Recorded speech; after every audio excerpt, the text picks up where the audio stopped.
Welcome, everyone. Episode number 10, where we're going to talk about all things regarding the protection component of your overall plan, the investment component of your overall plan, and the tax component that runs across all of those. The good-looking guy on my screen to my left, his name is Paul Haven. Paul's been a friend of mine, and I'm not sure if it's more important than a friend or business relationship. He's been my private banker for the better part of 12 to 15 years. Asked him to be with us today with all of the turmoil going on in the country regarding the banking industry. Paul's a great guy, happens to be a University of Florida Gator like me. And again, I think he's been in the banking industry since the dark ages, somewhere around 37, 38 years. We'll talk a little bit about the banking industry. There's been a number of questions that, let me grab them off my desk here, that have came in over the last number of weeks regarding what's going on in the banking industry. As always, we're going to lay out the truth, the facts, what we believe, that the conventional wisdom in this country, that you should run against the herd when you see everyone going in one direction. That should raise a red flag and thinking about going the other way. We'll press you again on that conventional wisdom because we just don't believe that it's correct. If you have Q&A, please throw them into Q&A function. We found out right about 1 o'clock, the chat function was disabled on your guys' end, and I'm not going to try to push buttons or anything like that because that's just never going to go over well with me. So pleased to have my friend and my private banker, Paul, with us today. And Paul, welcome to the show, and tell us a little bit about you. Well, thanks for having me. Been in banking 38 years. I work with South State Bank. My comments are my opinions, not South State Bank's opinion. So please make sure you know the difference on that. You know, I've known Brian for, like he said, 10, 15 years and just struck up a nice friendship with a client as I have through my 38 years. And Brian's an interesting guy. I like the way he approaches things. It's got a sense of sarcasm with it, but it's genuine. One thing that I know about Brian is if he tells you he's going to do something, he follows through. So I think that's one of the reasons why we get along so well. So just happy to be here. I know I was probably about the 7th or 8th person on the list that he called before he found somebody that couldn't find a reason to not be here. So happy to be here. Thanks, Paul. You know, one of the things that I'm looking at the number of names that are here today, and I was just on Noggle's show the other day, so I just want to clear something up. There's one thing that you guys have heard me say, and again, there's a number of people on here that some people I don't know that are on today. Some are current existing professional or business relationships that I have somewhere in the country. And you guys have heard me talk a lot about large banks or working with a small community bank. And Paul and I's relationship actually started somewhere around 12 to 15 years ago, where I walked in, my office actually was on the second floor of the bank that Paul worked at. Whatever time that was, I'm not going to tell you what age I was at that time, but I think I was clearing a 5-acre piece of property to build a house that I designed my house 22 years ago. And then I held my plans for 22 years and then finally decided that it was time to build my home. My wife and I did it right regarding the equity and the amount that we have in the home. But I went to Paul and I said, you know, I've been in business running my own practice for the better part of 15 years.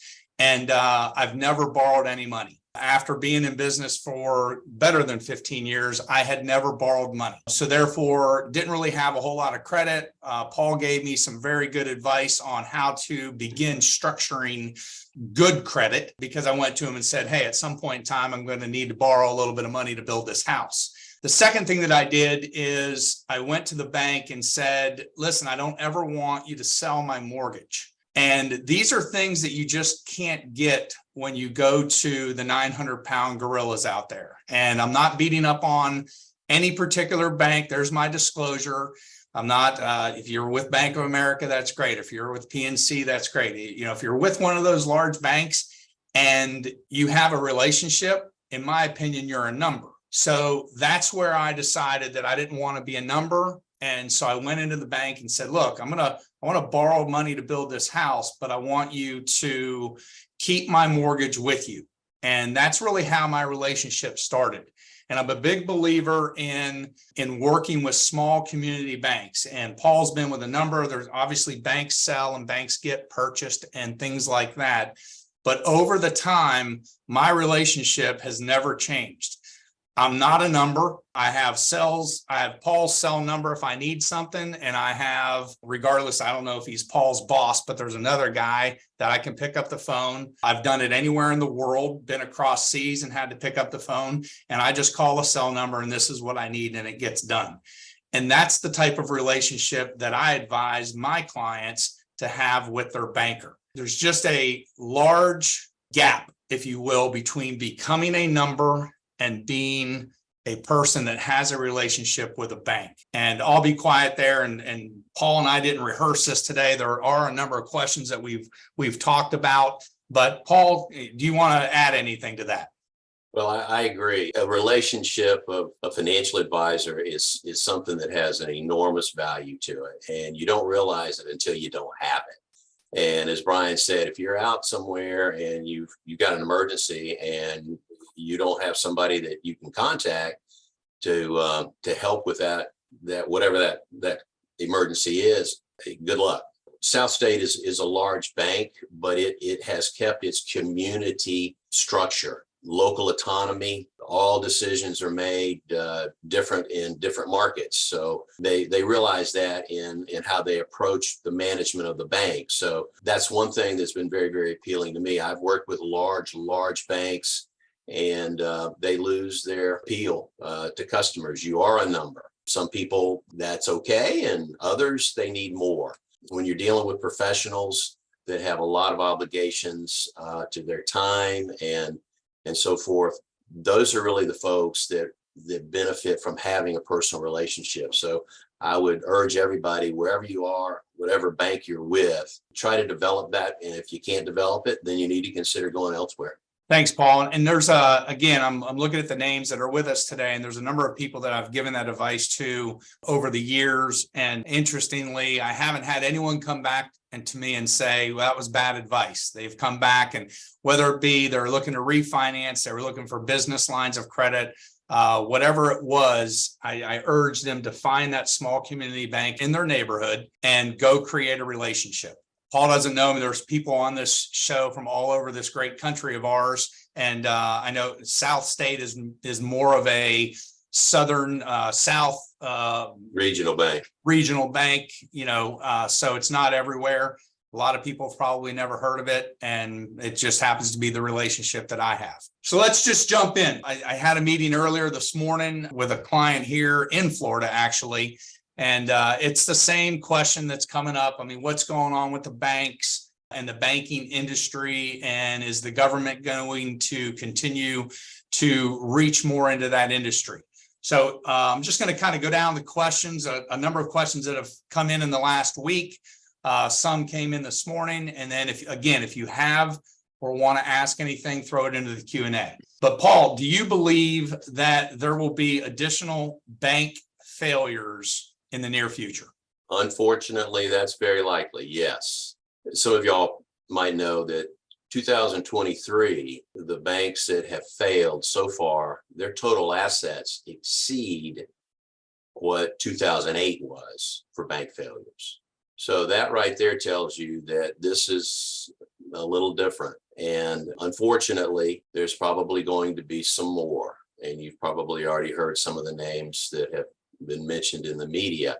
And, the reason behind some of those failures, they vary. Some of it's poor bank management. It's poor investing, poor loans, poor oversight.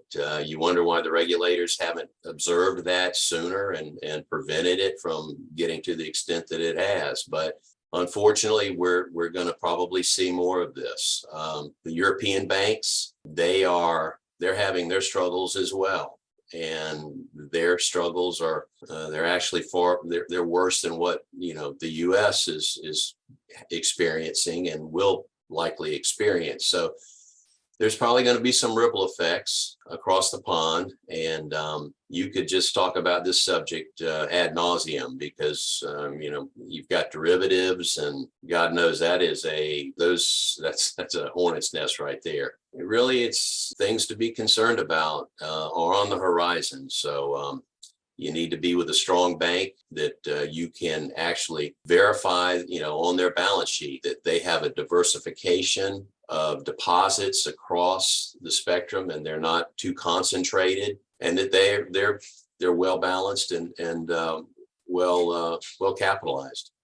Thanks, Paul. Just making a note as you talk, something popped into my head, and I'm glad that you brought up the European side because this isn't just a United States problem. This issue is going on all over the world. So it's just not in our neck of the woods.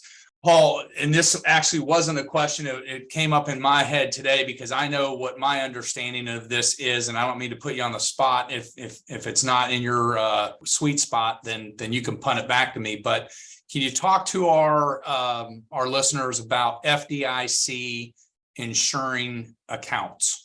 FDIC stands firm in their commitment to insure accounts, and up until recently, there was, 250,000 was the maximum. There are various ways that you can structure your accounts through the title and through the beneficiaries that you can increase that coverage over 250,000.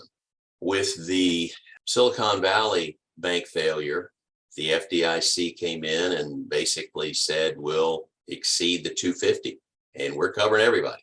And that, you can argue whether that was a good thing or not. I think they kind of set a precedent there. And now some people think that that precedent will lead to more continued total coverage of FDIC over the 250. I'm not certain that I would go in that direction, that that's going to be the norm, but certainly you need to be very cognizant of how your structure is of FDIC coverage and the beneficiaries and the titles and so forth. I would certainly talk to your accountant. I would talk to your banker and make sure that there is a clear understanding that you're comfortable with as to the coverage of all of your deposits, wherever they are. Yeah. And let me put that in my words, because I get a lot of times people call me up and they're moving, they're going to drive down the road to another bank and move money out of one bank to move it to another bank. And in my mind, it's all about the way that you title your accounts. So it's FDIC insured up to $250,000 per titled account. So my wife and I, my children and I, my business, my trust accounts, my home is now in a trust. All of those different accounts are titled differently. When you go down that road, that's where I go, okay, I'm pretty protected when it comes to FDIC. So again, I agree with Paul, talk to your banker. And again, it goes back to the reason why you should be working with a small community bank that you can look at the balance sheet and look at the assets, get to know the people that are making those decisions. Paul, another question that came in, obviously we're in difficult economic times. We're going to try not to get political, but Paul and I have pretty good conversations on the political front. But what is your feeling regarding interest rates moving forward in this year and going into next? If you go by Jay Powell's comments at this most recent meeting, when he increased rates by 25 basis points, he gave no indication that he's going to tap the brakes and not continue to raise rates. There's various thoughts about why he is doing this. People say, well, you got to get inflation under control. Well, if you want to get inflation under control, you've got to stop government spending. Raising rates does not get inflation under control. It's government spending. There's no indication that's ever going to stop. Another reason why people think that he's going to continue to raise rates is for the sake of saving the dollar. You certainly understand that. There's been an assault somewhat of maybe that's a bad term, but there's certainly been some concerns. You've heard the term de-dollarization around the world because some of our political sanctions have unnerved some of the allies and some of our adversaries as well about the dollar being the reserve currency and our spending and so forth.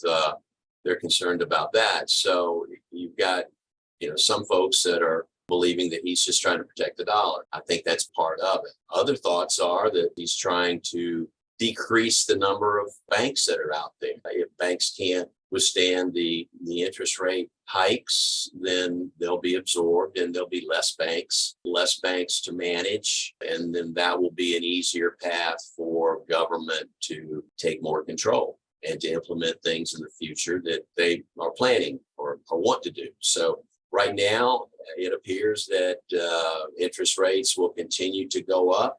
Now, if the recession, which I think we already are in one, gets a little bit more dicey towards the end of the summer, he may pivot and start to decrease. Also, there is the presidential election factor.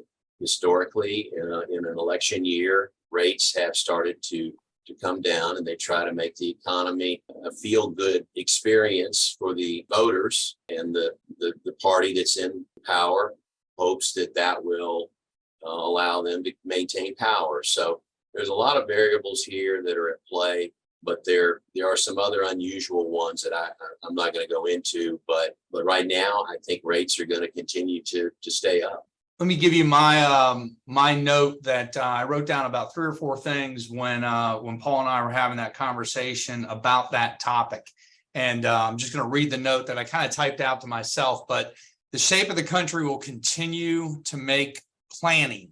I'm just using the word planning, whether it be financial planning, estate planning, legacy planning, protection planning, investment planning, tax planning. The shape of the country will continue to make planning more important for all Americans. So if you're out there sitting on the fence, whether it be looking at alternative investments, whether it be looking at multifamily syndicated investments that we talk about, whether it be looking at using permanent life insurance as a tax strategy or a financial strategy within your overall portfolio allocation, whether it be some other type of investment, whether it be asset-based long-term care that we've talked about. Planning is more important for all of Americans. You guys have heard me talk about the question, do you believe taxes are going to be higher in the future? I don't even hardly ask it anymore because 99% of the time, everyone agrees taxes are going to be higher than they are today in the future. So therefore, taxes will continue to increase as government will continue to need our dollars. They're going to keep spending money, regardless if it's protection or an investment strategy. Maintaining control over that strategy is paramount, meaning you're in control. And we talk about using life insurance, those other alternative type of products that you can control, you can maintain it. The government doesn't need to know about it, and they don't. That just becomes more and more important as the government continues to do what they're doing. Do you see the centralized banking system? Do you see that happening in our future? Yeah, that's the direction that it's going, certainly. The smaller banks, they're going to have more and more difficulty competing. You've still got the appeal of working with a smaller bank and, credit union of that sort, but certainly the cost of the regulations are a major factor going forward, and the pressure of the government. They want fewer banks. There is just no doubt about that. It's easier to manage. And so I would say that based on everything that we've seen since 2008, there's less banks now than there was then. I would say by the end of this decade, there's certainly going to be less banks than what we have now. Yes. Hey, real quick, I'm going to throw this out there because Paul and I were talking about it earlier. I had a client ask me about it this morning, and it's not in my wheelhouse. If anyone on today's show has some experience in using offshore accounts, can you throw it into the Q&A if you've got something that will be beneficial for everyone that I could talk about it?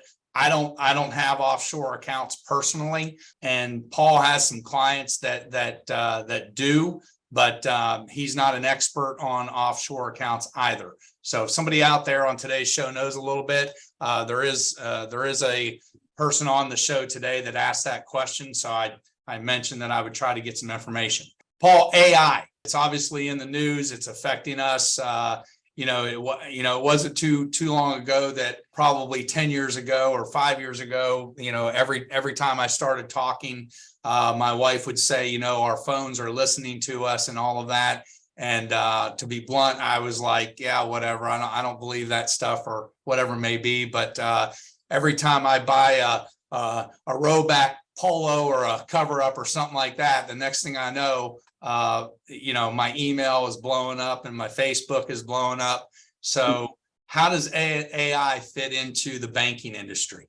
Well, AI is that's quite a topic, as everyone knows. I saw a blurb just the other day that in the next AI is going to transform all businesses. That goes without saying, in a very, very scary way. A lot of people are going to be out of work. A lot of people.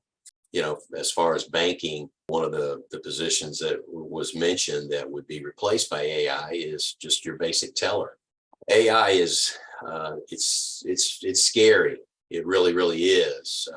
Some of y'all have probably heard interviews or read articles about some of the folks that have been intricate in the development of AI, and they're scared. They publicly will say that we really need to tap the brakes on this. Elon Musk came out recently and said, we got to really, really be careful because this is detrimental to human beings. When you see that AI has taught itself something that the programmers weren't even aware was able to be done, and they don't know how it was done, that is, to me, very, very alarming. Humans have become quite lazy, to be honest with you. They have gotten used to looking at a phone or a computer and just typing something in, and that's their answer. And they just take it as, okay, that's my answer,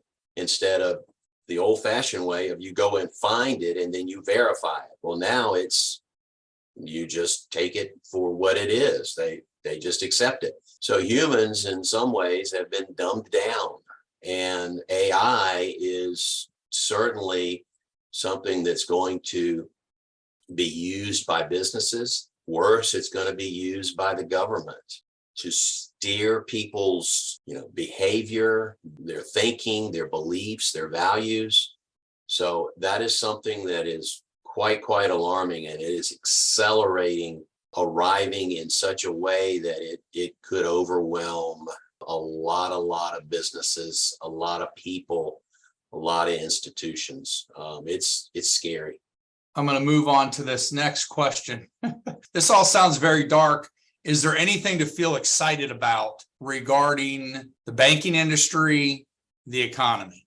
I don't know if I would use the word exciting. I would say that you always have to be hopeful, but you've also got to prepare for anything that could be uncomfortable as best as you can. So hopeful, well, maybe we'll get some politicians that will suddenly see the light and stop the spending and stop the bickering and maybe actually invest in your country instead of sending millions and billions of dollars across the sea. Unlikely, but we can hope. Right now, this is a country that's divided, and unfortunately, that has a very negative ripple effect. So, all you can do is get up in the morning with a good attitude and go and do the best you can with the lot that you're at in life, and go from there. Well said on that point. Real quick, let me just pivot for a second. I threw into the chat kind of if you want to connect throughout the YouTube channel at Brian Shey that was created a number of weeks ago, just to deviate off of Chris Nagel's platform here a little bit. So you can connect. All of these videos or all of these webinars are recorded, edited within about 24 hours. And then they get put up on my YouTube channel. You can also access them through my website, sterlingwyatt.com. And any type of calendar events, or if you want to have a follow-up conversation on any points, you can access that again, my calendar, through sterlingwyatt.com, and you can pick and choose whatever's convenient for you. Next question, China, the Great Reset. Paul, talk to us a little bit about your opinion in that area. Well, obviously everybody's heard about the Great Reset, and people are, well, concerned about it. And you've got governments that are seemingly in unison trying to take advantage of what has happened the last couple of years with COVID and the disconnect and the chaos that caused with so many businesses and so forth. And they're trying to move towards more of a one world approach to things, and using China's economic structure. It's control, as you've heard from Klaus Schwab and various others. They're not shy about what they want to do. At some point, people were saying, well, it's a conspiracy theory. Well, no, it's really not. There's over 100 countries now that are experimenting with central bank digital currency, which they'll try to introduce in such a way that it's convenient, etc. But that is the Trojan horse right there. If they can transition over to that, your freedom is gone, because they can monitor everything that you do. They can approve, they can disapprove transactions based on a menu of items that they determine you have to comply with. I think that's going to be a difficult operation to pull off, basically, because I think there's a lot of people around the world, and especially in this country, that are not going to accept someone coming in and seizing what they have earned, basically disrupting their way of life and their freedom and their children's and grandchildren's. So hopefully there's going to be enough pushback that the governments are going to not be successful on that. But they are not going to be deterred in their continued efforts to try to accomplish that. It's scary. It's digital governance is what it is. And that's what they want. And that's what they're going to continue to try to accomplish. What I've experienced, and well, let me say it this way, for everyone here, I know that my conversations, post 5 o'clock when I'm at home with my family, I think they're similar. And it's what I hear when I'm out talking to other people. Everything costs more. Everything is increasing. It's banks are lending, the tightening on what banks are doing regarding lending just continues to get tight. Much more going on in the private equity ventures than the conventional banking ventures. I think next week or the week after, I have a guest coming on to talk about multifamily syndicated housing all over this country regarding the universities, where that environment is opening up to much more people to invest their dollars in, but they still get to keep control, whether it be using a self-directed IRA or other investment channels. Regarding preparation and moving forward, what are some of the actions that Paul, you're advising your clients to do regarding where to put their money? Try to have as little debt as you can. Just get out of debt. Debt is a slave, and you don't want to have debt as much as you can avoid it. You need to have a savings, obviously. And if you're a client of Brian's, obviously you've got those assets. You've got to be able to protect them, as Brian has mentioned earlier. You need to make sure that you prepare for the worst, but hope for the best. And by that, I mean, have some cash at home. If there's a cyber attack and you can't get money out of an ATM, your debit card doesn't work, your credit cards don't work, you've still got to be able to, transact business, go to the grocery store, et cetera, et cetera. I would have certainly some food and some water, non-perishables, just in case there's an event there's a crisis that either was planned by the government or enemy, or it was just an unfortunate accident. I'm sure that y'all have kept up with last year how many food processing plants suddenly burned, caught on fire. Never really happened like that before that I can remember for decades. And some people were suspicious about why those were happening. So certainly you want to make sure that you do have some food and water at home, because probably one of the less safe places you can be in a crisis is trying to go into a grocery store and the parking lot of a grocery store. So I would certainly do that. I'd have, some supplies.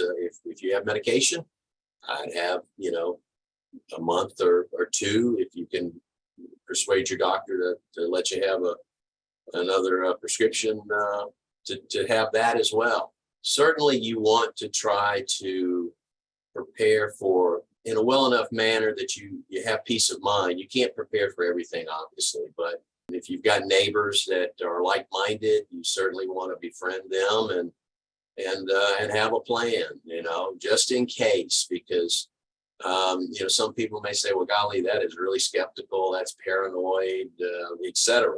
Well, look at the times we live in, and did you ever think that you would see some of the things that you see now? I didn't think that, but I'm not as surprised, but I'm still somewhat surprised, certainly very disappointed at how some things have evolved in society and what human beings will do now. So you need to be cognizant of that and prepare. I have a lot of professionals that share from time to time what they have done. I don't know if I would call them preppers, but just people that pay attention and realize that you think for yourself and be prepared. Because the worst thing you can do is not think for yourself, go along with the crowd, and then you get blindsided. And then guess what? It's your fault because you didn't use the brain that God gave you. So prepare and hope for the best. I was trying to get out of the doom and gloom, and we got right back in it. Again, we've got 1:47, probably going to close this up here in the next 5 or 6 minutes. So if you have any questions, again, throw them into the Q&A. Want to address a couple things that have come up, and then just a couple points. I when Paul says something remarkable, which only happens 1 or 2 times every other year, I write it down on a sticky note. But one of the questions that came up recently, we've talked a lot about the infinite banking concept, banking on yourself, using life insurance as a small sliver or whatever percentage of the sliver of your overall portfolio. And are you in control of that? Can you control it? Can you access it? Can insurance carriers fail similarly to the banking industry? And so let me address that real quick. First of all, if you're using the infinite banking concept, which again, you've heard me speak maybe 2 or 3 different ways on that. First of all, should you be using the banking concept if you have no other protection in place? And I had a meeting this morning, so I was talking, we started off with this client wanted to put $50,000, $75,000 a year through the door of a life insurance policy, obviously shove it into the cash value, then immediately borrow it back out, pay off debt, use it for investments, stuff like that. And this is a couple with some younger children. So the first thing that I recommend that you think about is, do you need protection? And if the answer is yes, then start there and don't necessarily think about using your policy for banking or for investments or things like that. Because as Paul just mentioned, prepare. If the drunk driver runs the stop sign and takes me out, well, I have, a wife and 3 sons that they deserve to continue living the lifestyle that I've provided for them for the better part of the last 20 plus years. And hopefully they can live another 20 or 30 years because I made a responsible decision to make sure that the future survival of my family was guaranteed, regardless of whether or not I'm here, and regardless of whether or not I want to use my policy as a banking policy. So first and foremost, ask yourself, do you need the protection? Number two, are you in control? The answer is yes. You know, the last time the government messed around with life insurance was back in 1998. And the life insurance industry is incredibly powerful when it comes to the lobbying factor in Washington. Number three, can insurance carriers fail like banks fail? Certainly they can. To my knowledge, after doing what I do for almost 25 years, I don't know of a policy holder that has ever been, let's just use the word damaged, because they had a policy with an insurance carrier and that carrier went out of business. The laws are pretty straightforward, where other insurance companies come together, purchase up policies, and those policies remain intact for the policy holder.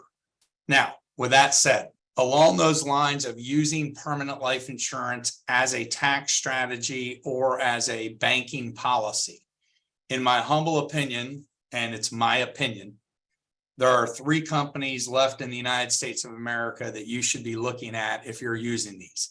And I'm just sharing this with you today because I see a lot of questions that come into me, and then I see a lot of online posts. And you've heard me say this: there's two areas that you should be living, that you could be living your life or can live your life in.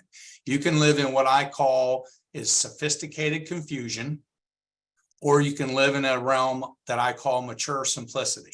And everything I do personally and professionally, I try to remain in mature simplicity.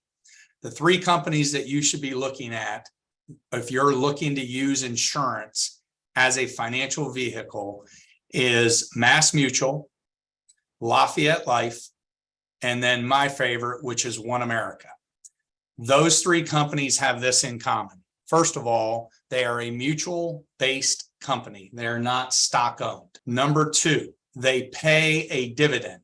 Number three, and probably most important, they are what is called a non-direct recognition type of company, which means if you're taking your money out of the policy, you continue to receive interest and dividends regardless of what you're doing with the borrowing mechanism. And then thirdly, I just want to say this because I wrote it down on I don't know if that's thirdly or fifthly or sixth, but I wrote it down on a sticky note that work, just like when Paul and I were talking about in regards to the bank that you operate with, work with a company that is small enough where you know the board, you can get the balance sheet of the company. If I want to pick up the phone and call, the CEO of One America, I've got his number in my cell phone. And then also, I said this a couple of weeks ago, and when I say it, it's almost hard to believe, but One America is a company out of Indianapolis, Indiana that most people have never heard about. And I always tell people the only reason you've never heard of them is because they don't advertise during the Masters, or they don't have their name on the side of a football stadium. It's because they decided a long time ago to put their money back into the company. And they are a company that is close to 150 years old. I think they may be like 148, 149 years old. And listen to this. They are on their third CFO in 148, 149 years.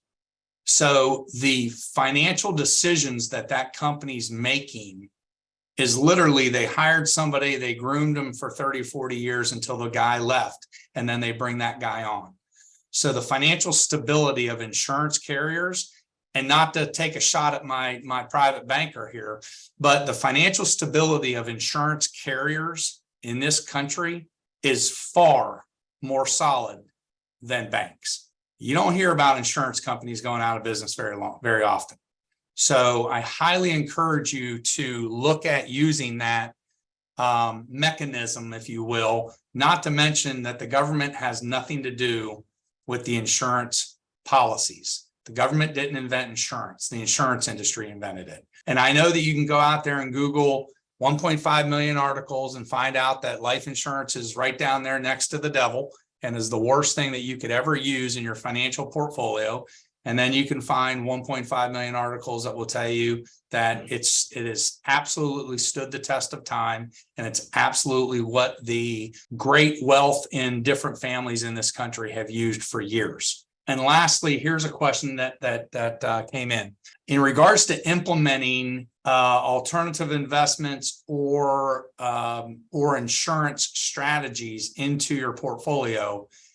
The question is, how do you do that if you're on a fixed income or if you're, in an income somewhere between $100,000 to maybe $200,000? It's a great question, and the answer is this: everything begins with taxes. With my firm or whoever you're working with, they should be requesting your tax returns, looking at your tax planning, looking at your tax strategies, and before you move on to the investment and the protection, those tax planning strategies find the assets or find the money that you just don't know that you have because you're giving it to the government. And then we repurpose or reposition those assets to be able for you to be able to use them in other strategies. That's where everything starts. It may be protection, investment, taxes, but we start with the tax mechanism to find the dollars to be able to better your situation in the other areas.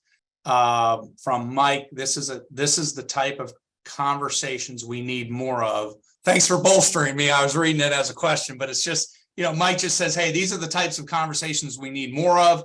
Thank you for speaking about the conspiracy theories. Hey, real quick, if anybody watches TV, and I'm not a big TV watcher, I'm a basketball guy, and of course, I'm like everyone else in the world. I like Yellowstone. But I ran across a show called Rabbit Hole, and I was never a Kiefer Sutherland fan. But I'm telling you, Rabbit Hole, it's out there on Paramount and Amazon Prime, and it's phenomenal. Kiefer Sutherland is the star, and it just came out a month or two ago. They're 8 episodes in, and it's everything. Mike, you'll love it. It's everything what Paul and I talked about today. Nothing is what it seems. The government's running everything. We just don't think they run everything. My wife and I talk about we're free. We're free. Really? If you're an American, which we all are, and you believe that you're actually free, you need to reconsider that question and think about that. But Rabbit Hole is the show. It's phenomenal. I highly, highly recommend it. Leslie, reserves. Where do we keep them other than a bank?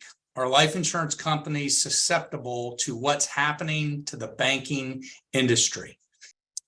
Chris Noggle just did a really good webinar recently, and he spoke very eloquently about how the interest crediting rate in life insurance policies is going to continue to increase, mainly because of the dividends. I don't want to say mainly. And then the dividends also will continue to increase because of the economic or the financial environment that we're in. Especially the life insurance companies that we talk about that are mutually owned, they are looking at, think about life insurance companies. They're making promises that they have to deliver on 20, 30, 40, 50 years from now.